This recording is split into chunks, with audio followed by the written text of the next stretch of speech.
Testing, 1, 2. This is verdict watch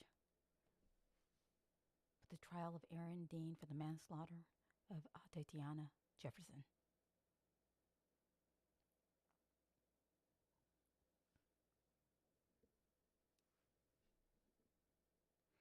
We are waiting any moment.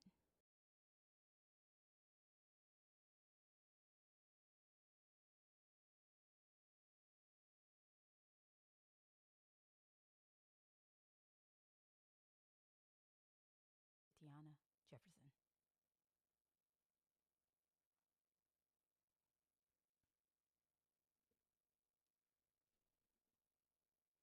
We are waiting any moment.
Hello, everyone.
This is Cynthia with the Kettle Black Talk Show. Thanks for tuning in. If you haven't subscribed to this channel, please do so. Today, we're going to talk about Atatiana Jefferson. But first, let's go with the intro.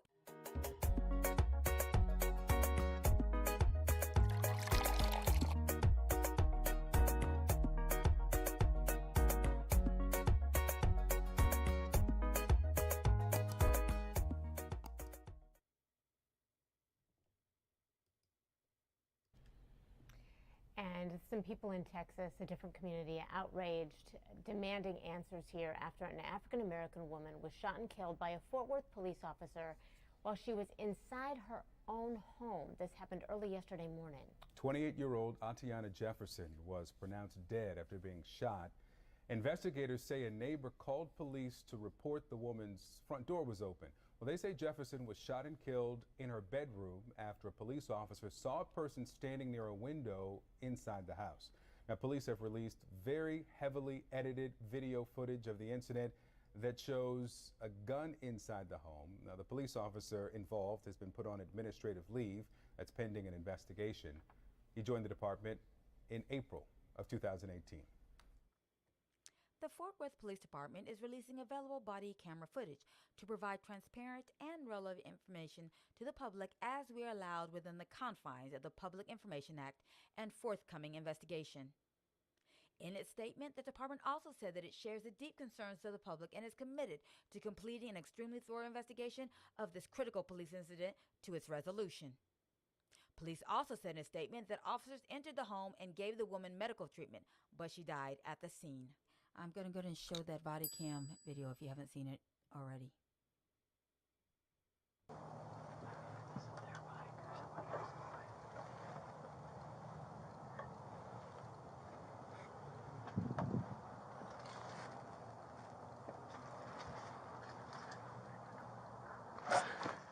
Put your hands up! Show me your hands! That was so short. Fort Worth Police Operator M873, what's the address? I'm calling about my neighbor. What's going on there? Well, the front doors have been open since 10 o'clock, and I haven't seen anybody moving around. It's not normal for them to have That neighbor regrets that call. both of the doors open this time of night. Okay. You know if anyone is inside? No, I'm not sure. Both of the cars are there. Okay, bear with me. And they're in the driveway? Both the cars in the driveway, yes. Are they usually home at this time? They're usually home, but they never had both of the front doors open with the lights on, like I can see straight through the house. When my sister woke me up, she stays across the street, and then I live on the opposite side of my sister. Well, have an officer come by. They're already being dispatched now, okay? Okay, appreciate it. I mean, it's just not normal for them to have both the doors open this late for that long. Gotcha. Okay. Mhm. Thank you so much. From what they're saying is the reason why the front door was open is because she was airing out the house because she had burnt some food. I think it was a hamburger. She burnt some food. So who was Atatiana Jefferson? As they said, a 28-year-old young black woman who was made unalive by a Texas cop, Aaron Dean, in her own home, October 12, 2019. She was playing video games with her 8-year-old nephew, Zion, that night. And again, the cops were responding to that neighbor's call. As you've seen in the video, the body cam video, it, the cop didn't give anything but 0.001 seconds before opening fire in the window. So, a fact that has come to my attention is that only 11 days prior to Atatiana's unaliving, Amber Geiger was found guilty of unaliving Botham Jean, if you can remember that. He was the 26-year-old young black accountant who on September 6, 2018 in Dallas was unalived by Geiger, who supposedly mistook his apartment as her own. He was just chilling, eating ice cream when it happened. Months after the incident, protests occurred. She was then indicted for his unaliving. She was then convicted and sentenced to 10 years. 10 years.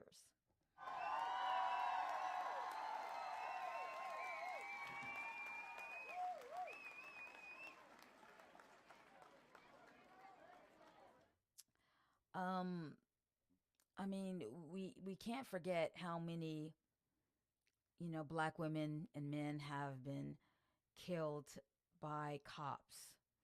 And the only thing that they can find out why it is because the bias of these cops. Basically, because they were black and the neighborhood that they were in, that these cops had preconceived notions and just went in guns a-blazing. This is Amber Geiger, and this is Botham Jean. Yeah, Amber. And What do you want to do?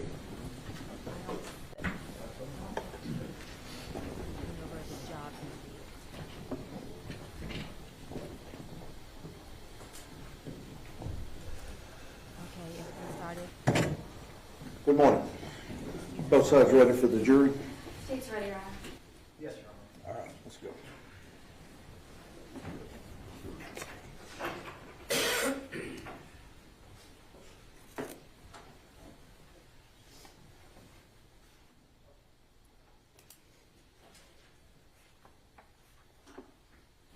I do apologize for that little sound.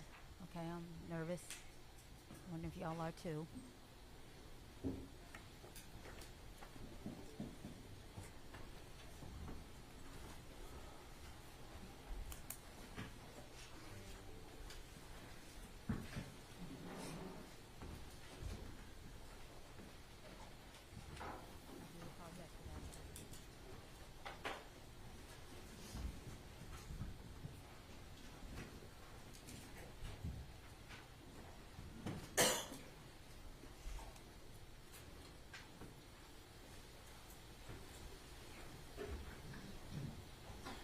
Everyone may be seated. Here we go. Here we go. We are ready to proceed. Ladies and gentlemen, this witness has been previously sworn to testify truthfully. Ms. Diener? The state calls Dr. Kyle Clayton. Yes, proceed. Good morning, sir. How are you? Good morning. Well, how are you? Good. Turn to the jury. Introduce yourself, please. My name is Dr. Kyle Clayton. How are you currently employed, sir? I am a psychologist, clinical and forensic psychologist at Price Proctor in Dallas, which is a group forensic practice. How long have you been a clinical and forensic psychologist? Since 2012. Take us through your educational background. Sure. So I have a master's and a PhD in clinical psychology. After my PhD, I completed a postdoctoral fellowship in forensic psychology, and then I also attained board certification in forensic psychology. And so what do you mean by postdoctoral fellowship? Explain that to us. A postdoctoral fellowship is just a specialized type of training in a certain area. So in this, it was in forensic psychology. And I want to go a little bit through some of your clinical experience, if we can. Before you worked there at Price and Proctor, where did you work? Before I was at Price Proctor, I was a full-time student at UT Southwestern Medical Center in the clinical psychology program. And did you also work at some point at UT Southwestern as well in the psychotherapy clinic? Yes, that was part of my practicum. what does that mean, practicum? It's part of your training process and for attaining your PhD. You're getting clinical experience. Did you also work at Parkland Memorial Hospital? Yes, I did. In what capacity? I was in the psychiatric emergency room there doing assessment of patients that would come in. As another part of your psychology practicum, did you work at the Shelton School and Evaluation Center over there in Dallas as well? Yes, I did. What is that? That's a specialized school for individual students with learning difficulties. Have you worked in other psychiatric hospitals before? Yes, I did do a practicum during my master's degree at a psychiatric partial hospitalization program through Brentwood Hospital. That was in Longview. And so take me through some of the books or articles that you yourself have written. Sure. So my published article from my dissertation was in the area of health psychology. It had to do with healthcare utilization for adolescents who were dealing with type 1 diabetes. And have you also participated or contributed to certain chapters in various books? Yes, I have. I contributed to a chapter dealing with caffeine and the effects of caffeine, also in antisocial behavior treatment, those types of things.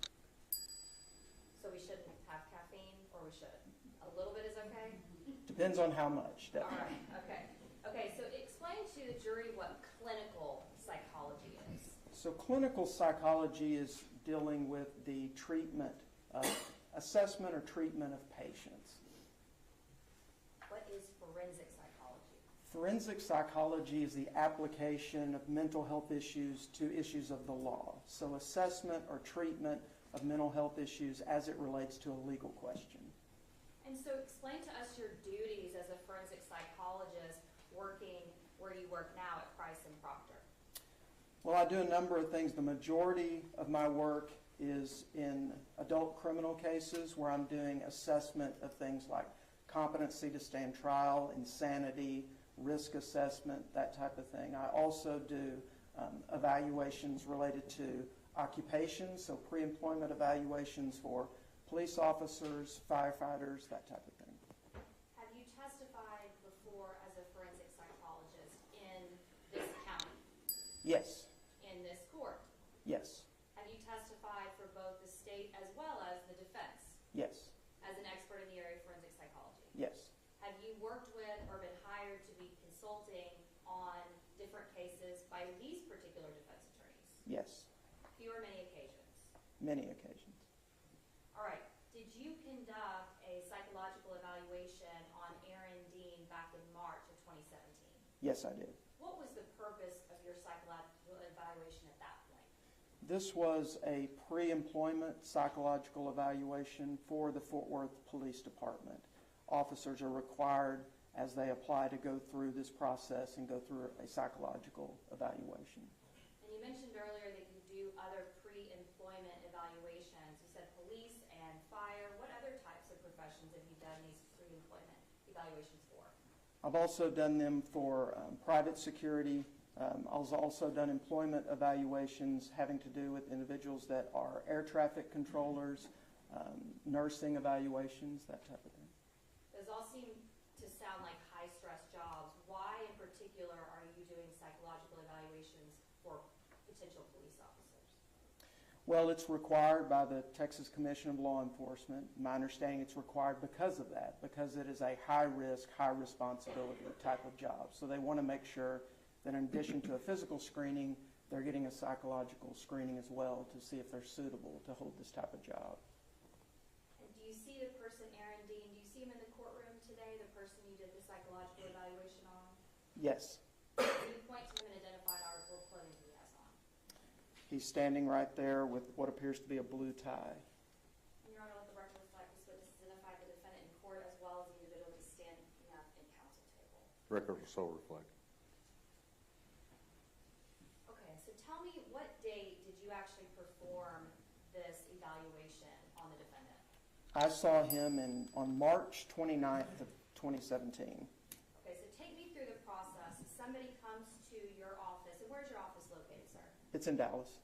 Somebody comes to your office in March 2017. What is the process for how you go through the psychological evaluation? So the first part of the process is I review any documentation, referral documentation that's been sent to us. Typically that includes like a personnel packet, also a job description for whatever job they're applying for. And then once they're in the office, they're completing background forms. They also are completing an interview with me, and they're going through psychological testing. Okay. Let's go through and talk first about just some of the background and some of the paperwork you're reviewing. In this particular case with this defendant, where did that information come from? It came from the agency, Fort Worth Police Department. And so the personal history that you're reviewing from the Fort Worth Police Department, what kinds of information does that have that is helpful to you? It basically provides just an overview of the person's background. It's information that they have provided to the department, the agency, on their various background issues, employment, any legal history, that type of thing. When you say they, are we talking about, in this case, it would be the information provided by the defendant to the police department? Yes. Prior jobs? Yes. Different types of, if there's been any issues in the past as far as any legal issues, any offenses, incidents, things like that? Correct. Where they went to school? Yes. All right. Past employment, past education, those types of things? Yes. All types of biographical information? Yes. So in this case, did you review the personal history information from the Fort Worth Police Department pertaining to this particular defendant? Yes. So after you reviewed that information, and you said that there are some other forms that are filled out, what other forms are filled out, sir? When they come to the office, they fill out the consent forms for the evaluation. They fill out just a brief information sheet that lists their name, date of birth, phone number, email address, that type of thing. And did this defendant fill out your background information form in this case? Yes. We provide them with a background information form when they get to the office that they fill out before the interview. And so when they're filling that information out, are you looking over the information that's provided by the Fort Worth Police Department? Yes, or I've already looked over it before that time. So after they fill out the information, the background information form for your office in the lobby, what's the next thing they do? So the next thing they do is start in on the psychological testing. So they complete their psychological testing. Once they're through with that, then they see me for an interview. So let's go through the different processes for the psychological testing. Take me through the two different types of personality or psychological testing that is done. Sure. So in conjunction with the Texas Commission on Law Enforcement, they provide some standards with what type of testing needs to be done. In particular, they state that there needs to be at least one assessment of psychopathology or abnormal psychological functioning, and then also a test of normal or universal personality traits. So we conduct the testing of both of those things, two different type of tests. In this case, he completed the PAI, which is the Personality Assessment Inventory, which is a test of psychopathology, general psychological functioning, personality functioning. And then he also completed what's called the NEO-PI3, which is the test of universal or normal personality traits. So it's not looking at psychopathology, it's just looking by self-report how he assesses himself in terms of general traits, like how extroverted he thinks he is, how conscientious he thinks he is, that type of thing. Can you explain to us in more depth what psychopathology is? Psychopathology is just an abnormal psychological functioning. And those two tests, are those accepted as, are they required to have a general psychopathology as well as a personality test when conducting these pre-employment interviews for law enforcement? Yes, they are. Okay. And are these the most common that are used, the personality assessment inventory? It's going to be a while, so. Personality inventory? I'd say they're definitely in the Grab a group drink. of what's most commonly used. How are these two assessments conducted? Where are they done? They're done in our testing room via computer administration. So the items are on the screen, they're responding on the computer, it follows along as they go. And about how long does it take to complete? Let's just first talk, is there one that's done before the other one? It doesn't have to be. Typically, they take the personality assessment inventory first with how our office administers them, but they can be done in either order. So let's just first talk about the PAI, the Personality Assessment Inventory. The test that's determining the psychopathology of an individual, how long does that take? It's not timed, so it can vary depending on how long it takes a person to read the items and respond, but in general, typically around 45 minutes to an hour. And can you give us some examples of the types of questions or how this assessment is done? I can't give you the specific questions due to the publication issues, but I can tell you just in general, there are statements. Each item is a statement that you then respond to. So a statement might be something like, I enjoy spending time outdoors, or I enjoy spending time with my friends, or I have trouble sleeping. Just a number of various statements that you then respond to, whether or not for you that is false, not true at all, slightly true, mostly true, or very true. So there's a gradient that you can respond to for each item. And whether that's done before or after the NEO personality inventory, regardless, as far as the NEO personality inventory, how is that administered? The same way? Same way. It's a computer administration. Again, there's items that they respond to, that they have a range of responses. For that one, they're responding anywhere from strongly disagree to strongly agree. There's a range. And so overall, after these two assessments are done, is there a result of some sort that's given to you? Yes, there's a report for each assessment that's provided. Is that provided to you before or after you interview the defendant? Before. So I review the testing results before in case I want to review any of that or ask any follow-up questions with them. It's also required as part of the TCOL instruction that the interview has to come after the testing. And so overall, the personality assessment inventory, the NEO personality inventory, are both of those, would you agree, with based on self-reporting, whatever they answer, and then it's reported to you? Yes, but the PAI is a little different in that it assesses the extent, what we call validity or impression management. It assesses the extent to which a person is trying to present themselves maybe better than they are or with little faults, or if they're trying to present themselves as having more problems than is actually present. The NEO doesn't do that. And how are there those safeguards? How does that show up on a test? If somebody's trying to seem better or to seem like they have more problems? There are specific scales, what are called validity scales on that type of test, to where it analyzes their response pattern and it gives you a score to reflect how likely that kind of issue might be present or not. And depending the type of, I guess, the request given, whether it be pre-employment or maybe for court, have you seen that before where individuals will try to act like they have more problems or more issues?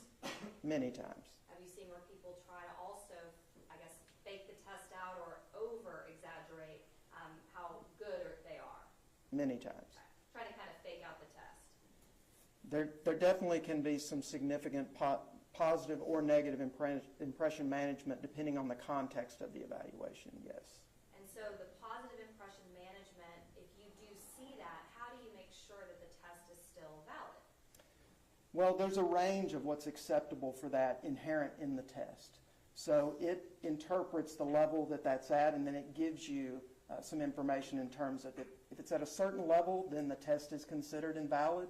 If it's below that level, then the interpretation suggests that you should interpret the rest of the test with some caution, that there might be some distortion here, but it's still able to be interpreted. So the test guides that. All right. And so whenever you did review the NEO personality inventory and the results and the PAI results, did you have any particular areas that you explored with the defendant during the interview? Yes. Let's start, is there one that you prefer to start with as far as whether the personality assessment inventory or the NEO? The personality assessment inventory is the first test that he took and the first test that I discussed with him, if you want to go in order. Yeah, let's go in order. Let's start there. And so what particular things did you discuss within the PAI? Well, given that there were indications from the PAI of grandiosity and some interpersonal difficulties, including that this person would likely to be seen as domineering or over-controlling, interpersonal difficulties related to that, that they might be someone, these profile types tend to be those who are very concerned with sort of the facade of superiority and not appearing passive or weak in any way. So those type of things, given that they suggested some possible problem areas, I asked him about those type of things. Will you define the grandiosity to us, please? Sure. Grandiosity is just an inflated sense of self. So an inflated sense of your own abilities, your own qualities, things that you see, like arrogance, entitlement, those type of things are what we think of with grandiosity. And what about domineering? Define that for us. So domineering is someone who tends to be overbearing or controlling of others. And superiority, you said with superiority. Describe that to us. Can you define that more for me? Sure. So just again, it's the idea of having a very high opinion of yourself and being very concerned about appearing weak or submissive at all on the outside to others. And so when you see these particular personality traits, what do you discuss with him? Well, I asked him a number of follow-up questions in terms of to try to get from his perspective how he saw himself in this way, his own assessment of his abilities, and how he would assess his interaction with others. Okay, and give me some examples of how you asked those questions. So I asked him to rate himself on a scale from 0 to 10, where 0 is the worst person possible, 5 is an average person, 10 is a perfect person with no flaws. I had him rate himself on that scale. And what was his result? He gave himself a 9. A 9 out of 10? Yes. Is that, in your experience, a higher rating than you typically see? Yes. And so is that consistent with what that particular personality test had assessed as being grandiose and having a higher inflated view of yourself? Yes. Did he indicate why he's not a 10 out of 10? He indicated that he would be a 10 out of 10 if not for what he categorized as some stupid things that he had done in the past to, as he described it, piss people off. And what other types of things did you discuss with him regarding this grandiosity portion of the personality test? Well, I asked him just in terms of any faults or flaws that he would see in himself or things that he felt like he might need to improve upon. He said he had noted on my form that his bad fault or flaw was chewing ice. And then when I asked him about are there any flaws or things you would like to improve upon or could improve upon, he indicated that he felt like he was too messy and he could be neater. I asked him if there was anything else that he might need to improve upon, and he said no. And your opinion is saying that someone's messy and chewing ice. Do you typically see people have more that they'd like to improve upon in their own lives? Typically, it's not out of the ordinary in this type of evaluation where someone is up for a job that they're not presenting you with everything negative about themselves, but I typically see a little bit more than this for sure. Okay. All right, and then what else did you ask him about in terms of the grandiosity we've been discussing? So I asked him just about various occupations or skills and whether or not he felt that he could do these things or not do these things. I went through a number, some of which he said he could do, some of which he said he couldn't. Things that he said that he could do was that he felt like he could fly a commercial airliner. When asked why he felt like he could do that, he said that he had played a flight simulator game when he was a kid. He said that he could teach an advanced calculus class. Things that he said that he could not do was that he was not qualified to be president. He could not perform brain surgery. He indicated that he could not teach an advanced economics class. But he could fly a commercial aircraft? Yes. From what you reviewed as his personal history, background, employment, education, did he have any pilot training? Not that I'm aware of. So based on the playing of those flight simulator game, he believed he could pilot an aircraft? That's the way I took it, yes. And And is that consistent with somebody that has an overinflated view of themselves Very much so. and their abilities? Yes. Okay. All right, so what's next? What else, as far as your evaluation, did you see and discuss with them? In terms of the testing, I did ask him, since there were some indications on there of this overbearing, over-controlling type of interaction with others, he said that he had never been told that he was too dominant or over-controlling, or that he was impatient. He indicated that he is able to take charge, but he is also does just fine with being submissive to others. Basically reported that he had never had any problems or issues with that. Did that surprise you?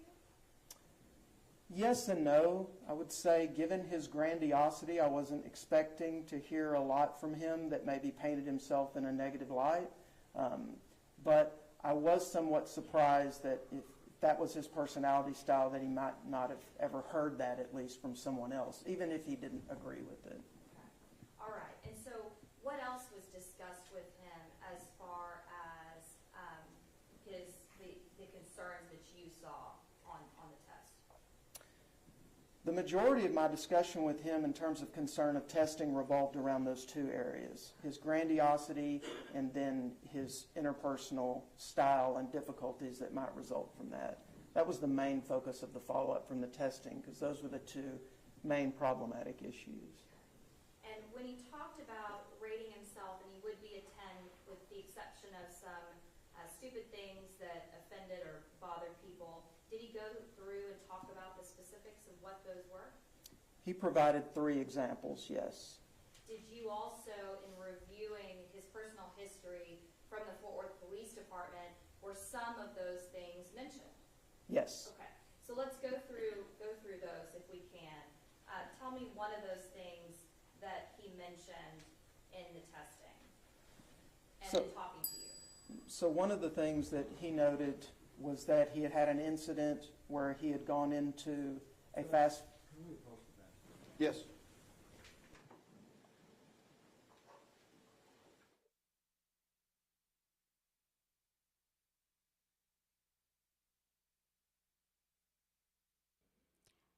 Aaron Dean clearly was not self-aware. I guess they're going through to determine how long he'll go to jail for. I'm hoping for the maximum, 20 years plus. And I know the family, friends were upset by manslaughter. I am too. I think he should have went down for murder. That was murder. But anyways, it is what it is. And it wasn't a mistrial or anything like that. So, unfortunately, it is what it is.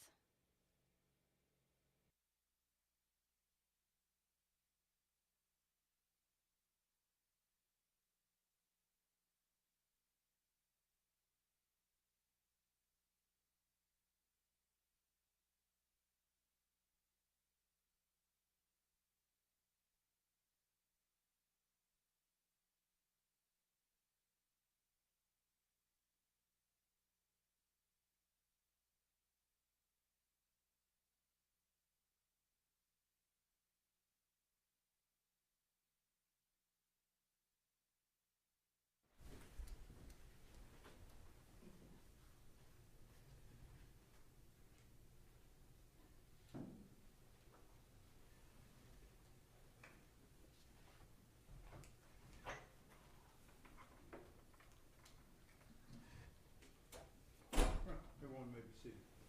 Ms. Dean, Judge, before we get into that, I want to be clear on the record. Our first objection here is that we had a motion to limit on these matters that was granted by the court before we began testimony in this case. The court instructed the state to approach the bench and let the court know before they intended to go into any of these matters, and they were preparing to go into it before they were interrupted with an objection, without approaching the bench, without giving the court an opportunity to rule on these matters. All right. Let's go. Ms. Dean. Okay, I was just asking you questions about the particulars of what was reported in the file, the personal history file from Fort Worth Police Department. Can you talk about the very first item? Sure. So the first thing that we discussed was related to an incident where he was in a fast food restaurant and he had an airsoft gun that was on his hip. Evidently, police were called and talked to him about that. He wasn't charged with anything, but was told that that wasn't a good idea. The next thing that he discussed, he said that it was about a year later. All of these occurred in his early 20s. He indicated was another incident with an airsoft gun where he and a friend were playing, shooting at each other in an area that was at or near a church or a residential area near a creek. He said that there was a homeowner, I guess, that had seen them and had called police.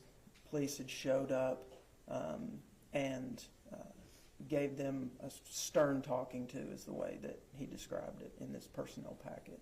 And I had asked you earlier when we were outside the presence of a jury during the 705 hearing if you reviewed, and I actually think defense counsel asked you as well, if you had reviewed this background information with the Fort Worth Police Department, and you had answered yes, correct? Yes. And you also had shown in, I believe it was that's part of the psychological evaluation, is that you do an interview with him to discuss those matters, correct? To discuss matters of his history is part of it, yes. Okay. All right. And then did you also discuss with him a matter that pertained to him being a student at UTA? Yes. Okay, tell me about that. So he indicated, I saw in his packet that he had a history of assault, and so I asked him about that. He indicated that when he was in his early 20s, he was at a college library, that there was a girl that was flirting with him, that he said some things to her and then touched her, and then she filed charges, and that he had to pay a fine and complete a sexual harassment course or class.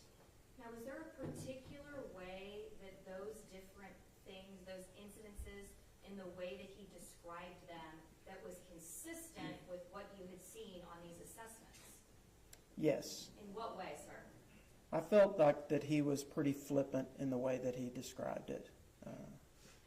Would that be consistent with someone that has an overinflated view of themselves? Yes. Would that be consistent with the overall assessments, both of the assessments that you reviewed, with the way he responded to those incidences? Yes, and with the way he interacted with me as well. Okay. And when we were outside the presence of the jury, I didn't go through each one of these specifics, but did defense counsel ask you to go through and interpret some of your handwriting so that we could understand what you said on these pages? Yes. Okay. Is there some handwriting at the very back of the background information form?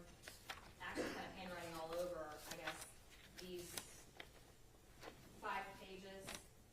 Yes, there's handwriting at the end of that form of his, where there's his signature, and then the last bit is on the next page where there's handwriting there as well as a part of a summary.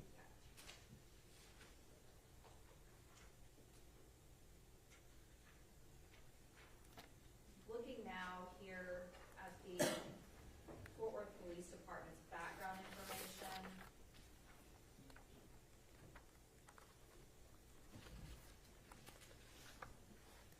did you also ask him about whether or not, or was it, I guess, provided to you that he had applied to other police departments before? Yes, and I asked him about that as well. And did he indicate whether he had ever applied to Fort Worth Police Department before? Yes. And what was the result of him applying to the police department before? He told me that he had applied in around 2014 or 2015, that he had passed a psychological evaluation, but that he had withdrawn due to concerns about his physical fitness at the time. And did you look through in the background information for Fort Worth Police Department whether he had ever applied to Reno, Nevada Police Department? Yes. And what was the result of his application to that police department? He failed the physical. Okay. And had he also applied to the Grand Prairie Police Department? Yes. And when was that? That was in 2016, I believe, per his packet. Okay. Was there also some information in this background form from the police department that he had been in trouble before for punctuality, being late to work. Yes. Okay.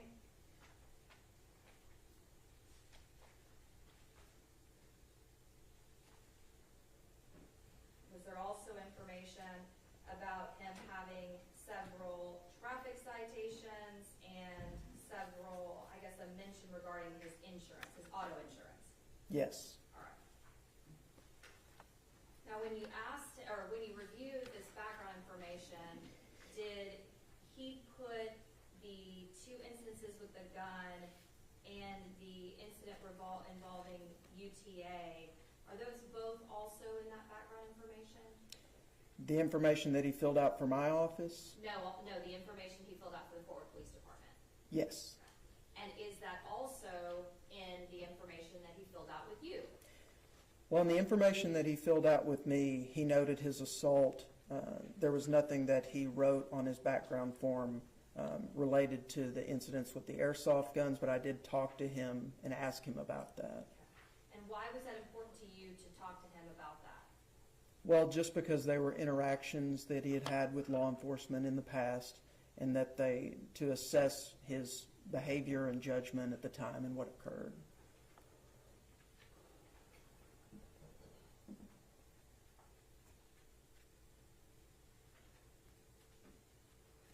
Did he provide the psychological evaluation from Fort Worth Police Department that he had said he had taken and passed? No.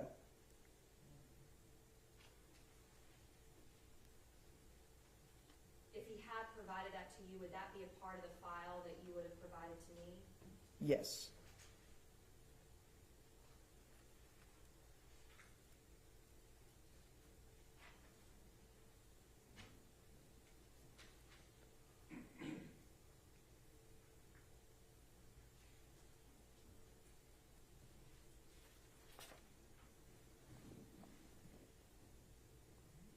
Did he indicate, we've explained this a bit, but I want to get a little bit more specific since we're outside the presence of the jury.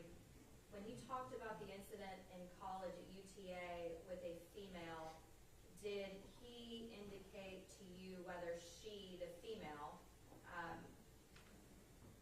was being flirtatious with him as well? That's the way he described it. Did it appear to you that he was minimizing, or I guess you use the term flippant, minimizing or being flippant about this prior incident? Yes. Did these things that we've mentioned, specifically involving the guns and the incident with UTA, did those all appear to be consistent with someone that bears the same personality traits as this defendant? Yes.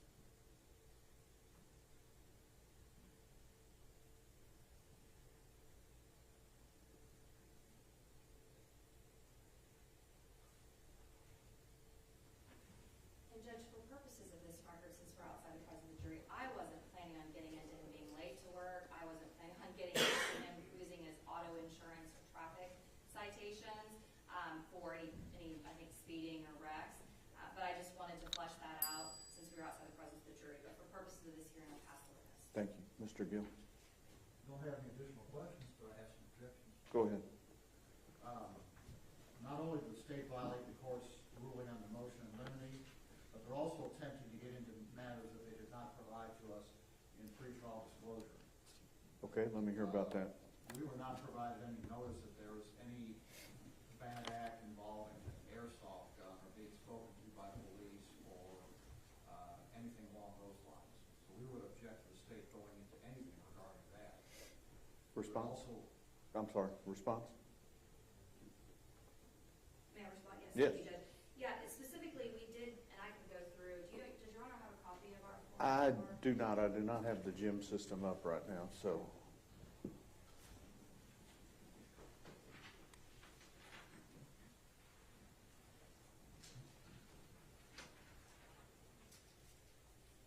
And I can go through, it's actually quite lengthy, Your Honor, so I may need just a minute. It's 13 pages. But I believe specifically I did go through and discuss in the 404 notice that was provided to defense back on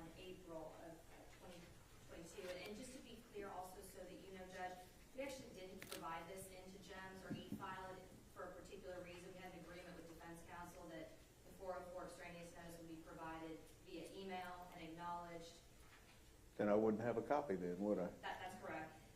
But I did go through and discuss the various traffic violations. Also, it's shown that he had committed the offense of assault in college. That's also mentioned.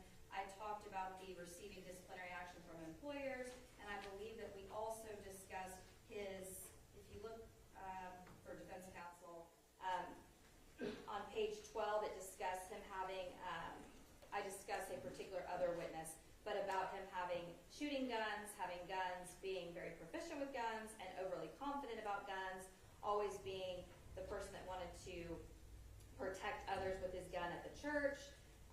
And I will probably just need a few more minutes, Judge, as far as if I gave into the specifics about the underlying incidences that are in the background report that this witness reviewed. I did give notice that he had failed the psychological evaluation and had those particular personality traits. Those are things that are all considered within that packet of information that he's testified about. All of that packet of information was provided to defense counsel, the background information, as well as his failure of the psych eval. That was actually ordered, that entire file was ordered by Judge Hagerman at this point, months and months and months ago. All right, I've got some concerns about the airsoft stuff. So I'm going to sustain your objection. Don't go into the airsoft guns with this witness. Okay, the UTA situation, that's fine, but the airsoft guns, stay away from. Well, I have further objections about this supposed UTA matter. All right, go ahead. I didn't give that to you. That is that this witness can state his opinion based upon the same opinion that he's already stated based upon his testing and the other portions of his interview without going into the underlying facts of that incident. He reaches the same opinion based upon that incident that he reached upon his general overall testing and the other things told to him by the defendant, which is... So your objection is into the UTA deal is not the fact that the defendant was charged with that, but going into the underlying facts. Yes, sir. Well, and I don't intend to get, the only testimony, and by the way, we do intend on calling the victim of that particular case, and I think she'll be here, or may already be here. So we'll get into specifics at that point. But as far as specifics, I mean, it is the information that the defendant told him, and it's part of what he was asking and trying to clarify on as far as what the results of the personality traits were, his minimization and flippant. I don't intend to get into anything more specific about what happened with this witness, with the exception of asking him with what he told you happened, a simple assault dealing with a female or an assault dealing with a female, did he minimize that? Did he appear to be flippant about that? And did he appear to indicate that she was also being flirtatious with him, which is consistent with why he believes it to be flippant and minimization of it. But I don't intend to get into anything more. All right, I'll let you ask very general questions in regard to Dr. Clayton's evaluation of his responses. Okay. I don't want him getting into the underlying facts because he's not a fact witness in regard to that charge. You have a further objection. So your objection would be overruled. That objection. To that objection, yes. We further object that any probative value of that matter is substantially outweighed by prejudicial effect, especially since this witness is already basing his opinion on other matters. That objection is overruled. You may have a running objection to that also. Are we ready for the jury? State's ready. No. Okay. I'd ask the court to inquire if Emmanuel Mata, M-A-T-A, is present in the courtroom. If they are, I'd ask them to be brought forward and sworn and placed under the rules. Is there Emmanuel Mata present in the courtroom? There does not appear to be Emmanuel Mata. What's your name, sir? Anthony. Anthony, what's your last name? Lasone. I'd ask Anthony Lasone to be brought forward and sworn in, Your Honor. Come up, please, sir.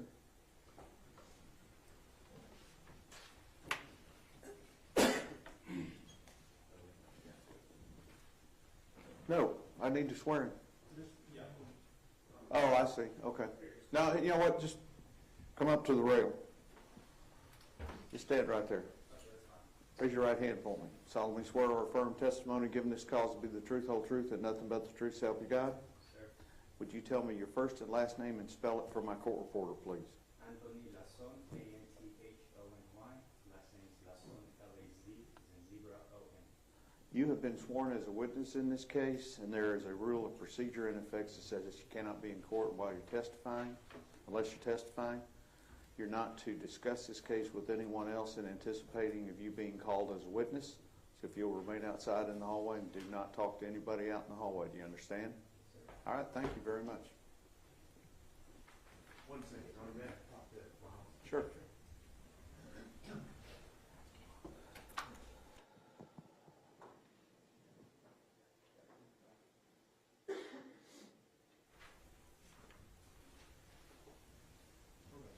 Everybody ready?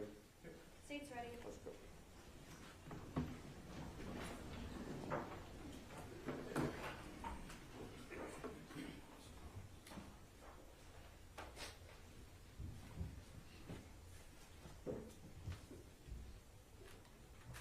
The jury is coming in.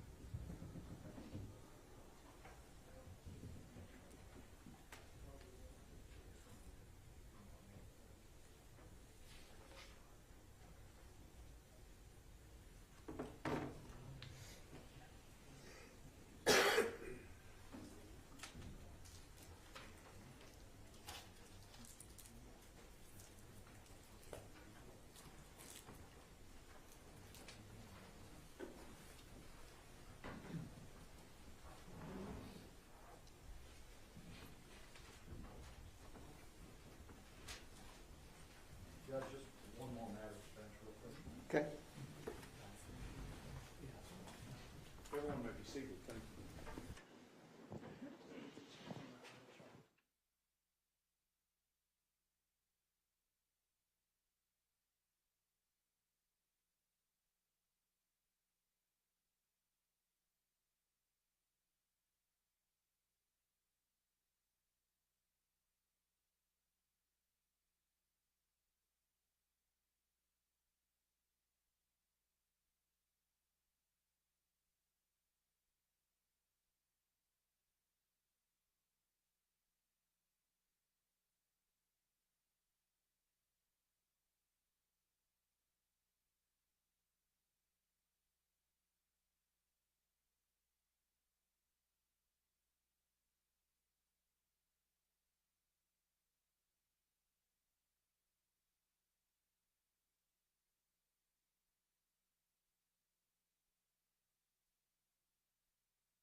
And the title I have Verdict Watch. We had the verdict yesterday. My bad.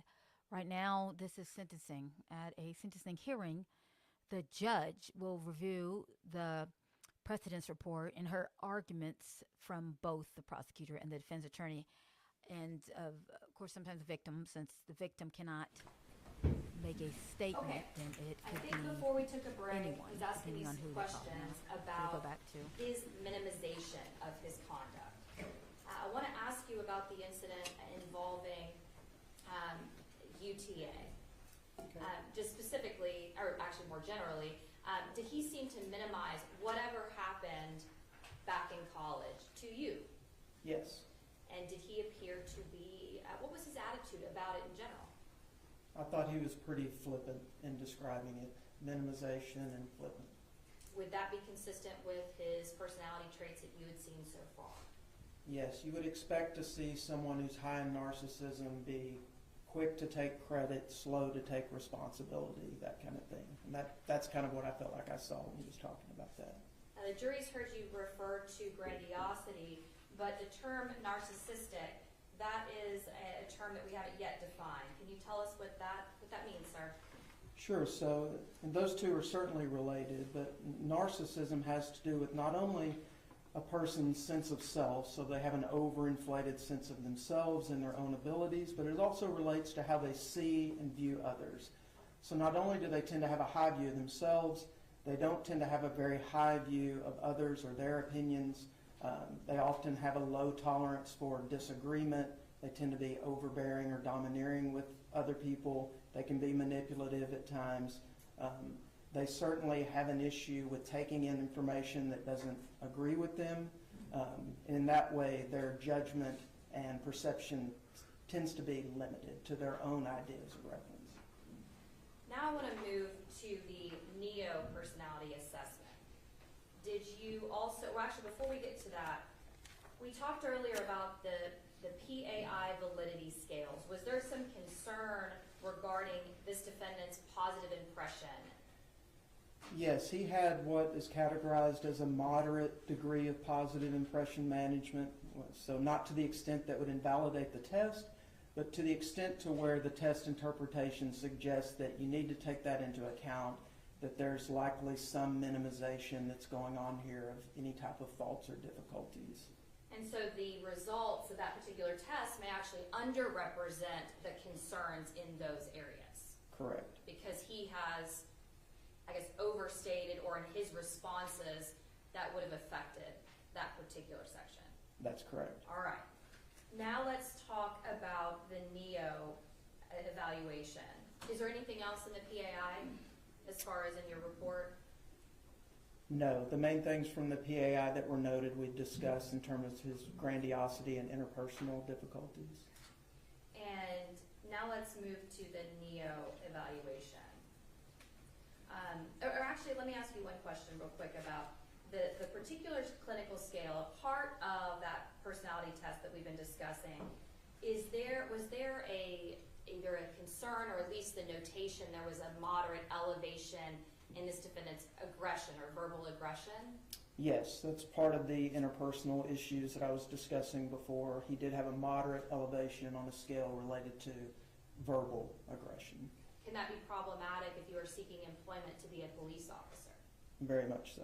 Now, let's move to the NEO. Explain that to us. What were some of the findings regarding that particular test? So the NEO, again, it differs from the PAI in that it doesn't assess for impression management. So if there's some indication that some impression management is going on, it really limits how much you can interpret this type of test beyond it just being their own perception of themselves as a self-report. And in this case, given that it did appear that he was exercising some positive impression management and some guardedness, there wasn't a whole lot to be gleaned from the NEO beyond the way that he saw himself. But it certainly was an indication of whether or not there's any psychopathology there or not. Okay.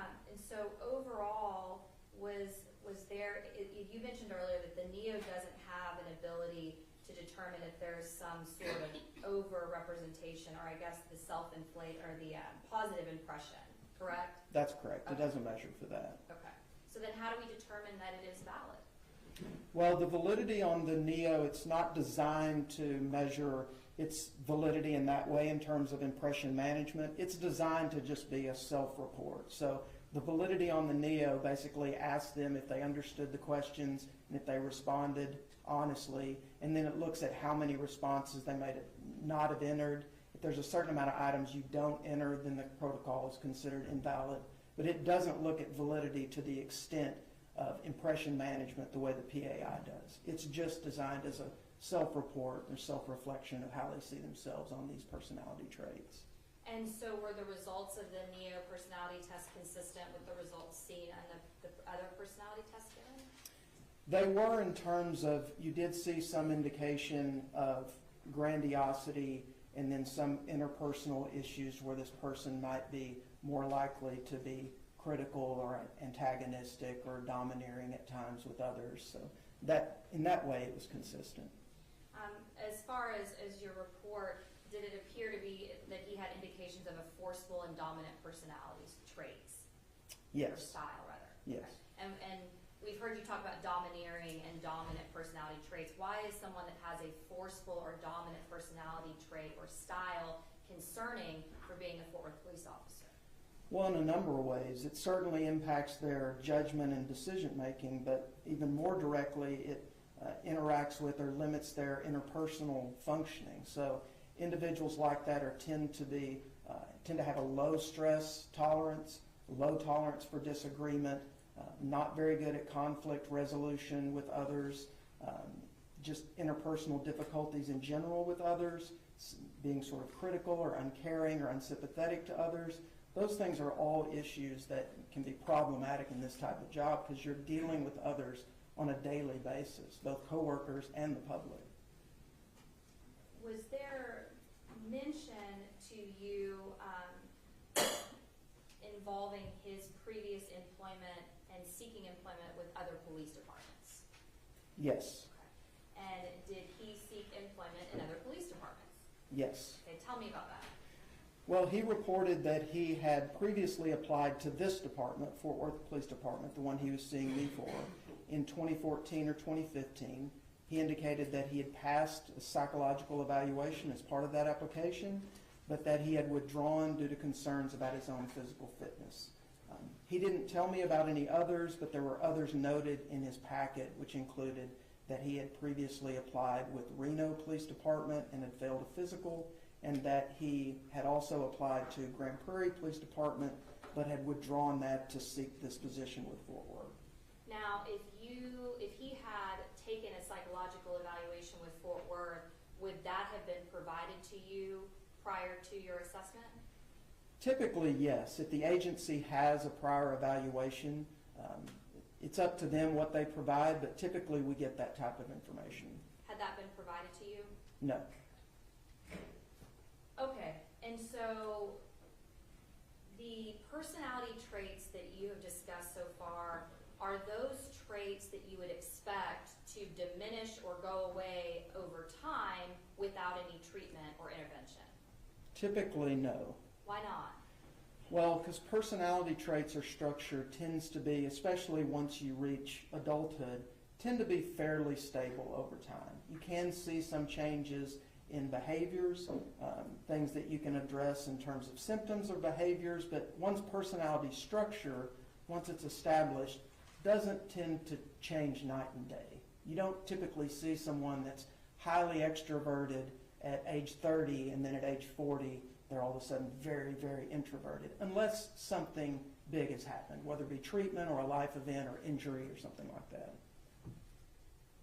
And the particular traits of the overinflated view of themselves, the forceful dominant personality, would that be concerning in terms of how they view, for example, a call when they're responding as a Fort Worth police officer, how they view the steps that they take? Yes. Objection, that's beyond the scope of expertise. Sustained. And overall, what was your conclusion of this defendant's psychological evaluation? My conclusion was that he was not psychologically suitable to serve as a police officer. And why is that? Because the results had suggested that he had a narcissistic personality style that would inhibit his judgment, decision-making, interpersonal abilities, and would make him more likely to engage in behaviors that could put himself and others at risk. Wow. I believe it. Narcissist. When we called you about this particular case and you learned that this defendant was involved in a criminal case involving the death of an individual, did you know what happens, or do you Judge, ever? we're going to object to this. This is something that wasn't disclosed to us previously. Let me hear the question. Do you know what happens to those after they take their psychological evaluation? I'm No. going to answer that question. No, I submit my report to the agency, and then that's typically the end of the process for me, unless they call and have questions. Would it be surprising to you that someone that bears these particular personality traits then is involved in this type of offense? No. Why not? Well, because again, the higher you are in narcissism, the more likely that you are to engage in things that maybe poor judgment, decision making, problems interpersonally, overconfidence can impede their judgment. They can tend to be, the higher you are in this, you tend to be more reckless, less prudent, just in general. Now, and you mentioned earlier in your testimony that in order to be a police officer with Fort Worth, you have to get a passing psychological evaluation, correct? Yes. And so, do you know how he obtained a passing psychological evaluation after you saw him in March of 2017? I mean, I would assume because I know the appeal process, but I don't have any records or haven't reviewed any evaluations or the procedure on that he underwent. When you just said appeal procedure, tell us what you mean by that. So just in general, typically the way this works with an agency or department in Texas is that if a person does not pass a psychological, then they can appeal, and as part of that appeal, they see a panel of 3 psychologists, psychiatrists, or doctors who are able to evaluate this. If all 3 of those psychiatrists or psychologists unanimously say that this person is psychologically suitable, then they can pass and move on from that. If not, then the process stops from there. Okay. And in your opinion, are there, when you say that he does not appear to be psychologically suitable, do you have characterizations of whether you can pass or fail a psych eval? It's a judgment based on the evaluator, but there's not a test score or anything like that where there's a cutoff. It's just my judgment based on the assessment and the job description of what's being asked for here.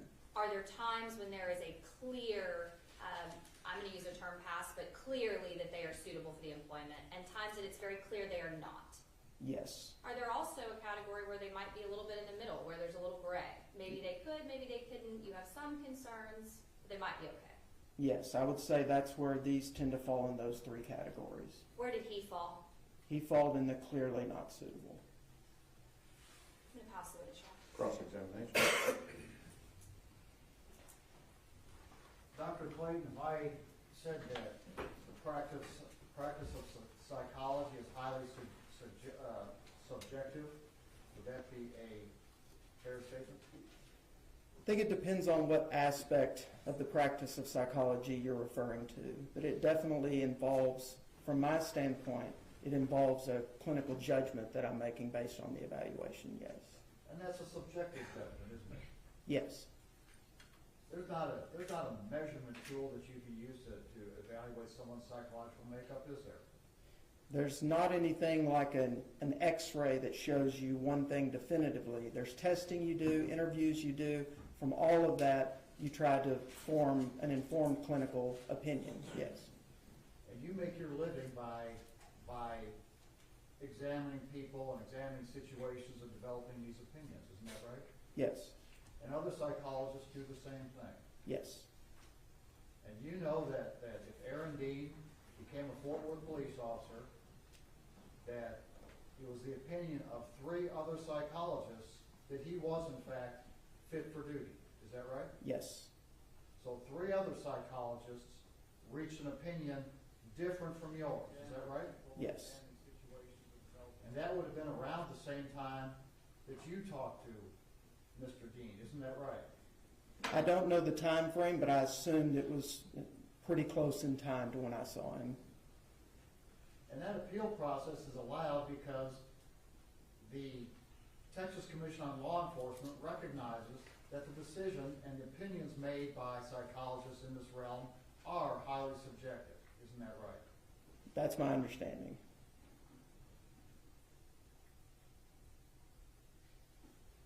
So is that the only time that you've ever talked to Aaron Dean? Yes. You didn't ever see him before that? No. Did you ever see him after that? No.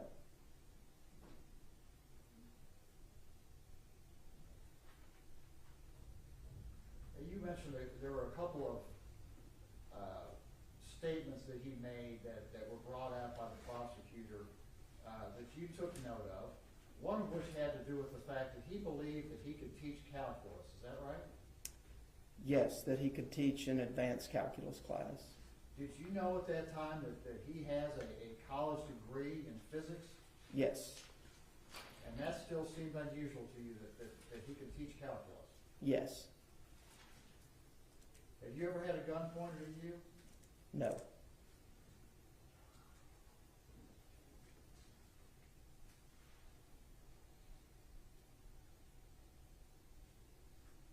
The matters that you talked about here today in front of this jury, one of those matters had to do with an alleged incident that took place at UTA, is that right?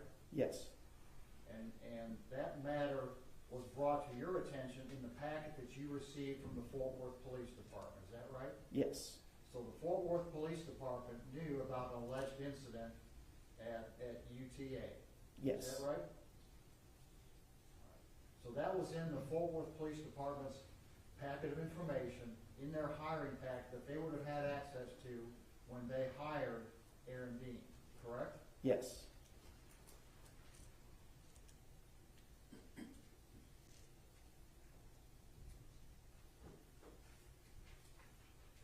We pass the witness. Redirect. Can I just 1 second? Yes, ma'am.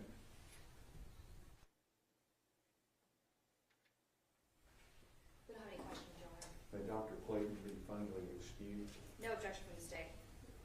Subject to recall. If you're available for this, would you have that? Yes, sir. Thank you.